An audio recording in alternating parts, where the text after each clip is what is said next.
Sir, corona काल में जैसे कि आपने बताया कि विकास के जो कार्य हैं, वो यथावत चलते रहे और 3.5 साल के अपने कार्यकाल में बहुत सारे ऐसे काम हुए हैं जन के। और जनमंच जैसे आपने बताया उसके तहत आप जुड़े। अब आगामी जो आने वाले साल हैं प्रदेश के, उसमें विकास को लेकर अपनी सरकार की क्या रूपरेखा है और कौन से लक्ष्य हैं जो अपने बचे हुए साल हैं? इसमें ज़रा थोड़ा-सा हम लोगों को प्रकाश डालें।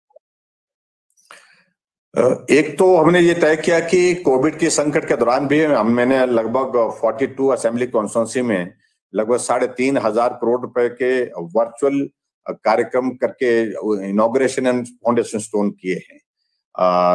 तो बहुत बड़ा एक नंबर जो हम चाहते हैं कि जो काम हमारे शुरू होने चाहिए और समय पर पूरे होने चाहिए, उनको विलंब नहीं करना चाहिए, डिले नहीं करना चाहिए, इसलिए उनके शिलान्यास हम वर्चुअली कर रहे हैं, वीडियो कॉन्फ्रेंस करके जो इस प्रकार से कर रहे हैं, क्योंकि सोशल गैदरिंग अभी आज की तारीख में संभव नहीं है, तो इसलिए वो सब हम कर रहे हैं। इसके अतिरिक्त जहां हमारा अगला जो प्लान है उसमें स्वाभाविक रूप से अब हमारा, क्योंकि 3.5 साल का कार्यकाल पूरा होने जा रहा है, 3.5 साल के कार्यकाल पूरा होने के पश्चात स्वाभाविक रूप से हम चुनाव के दिशा में भी आगे बढ़ रहे हैं। 2022 में नवंबर में और दिसंबर के महीने में हिमाचल प्रदेश में विधानसभा का चुनाव भी होगा।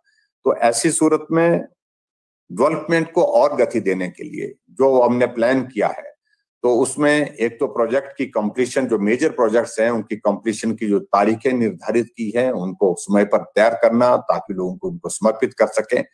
नए प्रोजेक्ट्स जो हमने शुरू करने हैं, उन प्रोजेक्ट्स का शिलान्यास करके हम आगे बढ़ करके काम करें। और उसके साथ साथ में टाइम बाउंड शेड्यूल के अंतर्गत जो है वो जितनी डेवलपमेंटल एक्टिविटी चलती है उनको बांधना और उसके साथ साथ में काम करना। तो ये सारी चीजों को लेकर के हमने एक प्रयत्न इस दिशा में किया है।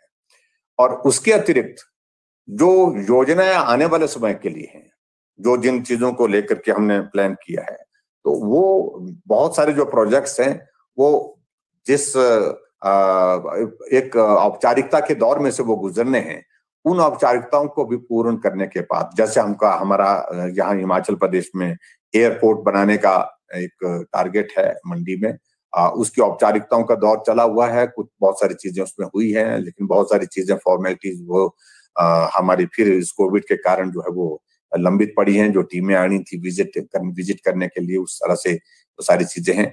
और उसके बाद और भी जो डेवलपमेंट के जो प्रोजेक्ट्स हिमाचल प्रदेश में, उन सारी चीजों को करने। मुझे सबसे ज्यादा एक चीज लग रही है कि जैसे आदरणीय प्रधानमंत्री जी ने भी पिछले साल और इस साल में इस कोविड के संकट के दौरान हेल्थ सेक्टर को बहुत प्रायोरिटी दे करके, फोकस करके जो है प्लान किया।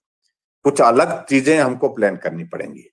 उसी तरह से हिमाचल प्रदेश में भी हम हेल्थ सेक्टर को प्रायोरिटी दे रहे हैं और नए प्रोजेक्ट्स हिमाचल प्रदेश में, प्रोजेक्ट्स इन द सेंस की जो एक्सपेंशन के हैं, हमको बेड कैपेसिटी बढ़ाने की बात है, इंफ्रास्ट्रक्चर को स्ट्रेंथन करने की बात है, हमारे टेस्टिंग लैब की जो फैसिलिटीज है उसको उनको स्ट्रेंथन करने की आवश्यकता है, मैन पावर को बढ़ाने की आवश्यकता है। ये तमाम सारी चीजें फोकस करके जो है आने वाले समय के लिए हम तैयारी करना चाहते हैं और उसमें हम आगे बढ़ करके काम करने के लिए निकले हुए हैं। आज की तारीख में पहली प्रायोरिटी हमारी ये है। और उसके अतिरिक्त जो है वो हेल्थ सेक्टर के साथ साथ में हमारा एजुकेशन सेक्टर है, और उसके बाद हमारा डेवलपमेंट के जो अलग सेक्टर हैं, चाहे वो सड़क निर्माण का है।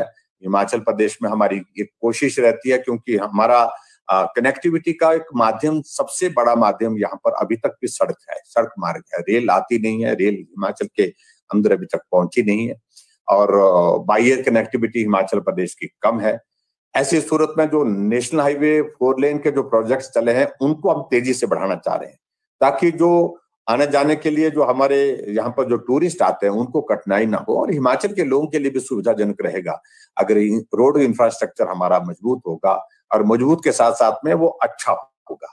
तो उसके लिए हम ज्यादा फोकस होकर के काम कर रहे हैं। ओवरऑल सारी डेवलपमेंट के इस प्रोसेस में हम इस कोविड के संकट में भी जो है बिल्कुल फोकस होकर के काम कर रहे हैं, ताकि हमारे जो प्रायोरिटी के प्रोजेक्ट हैं, जो हमारी प्राथमिकता के जो हमारे ऐसे प्रोजेक्ट्स हैं, उनको विलंब ना हो, उनको नुकसान ना हो, इस बात को सुनिश्चित करने की हम कोशिश कर रहे हैं।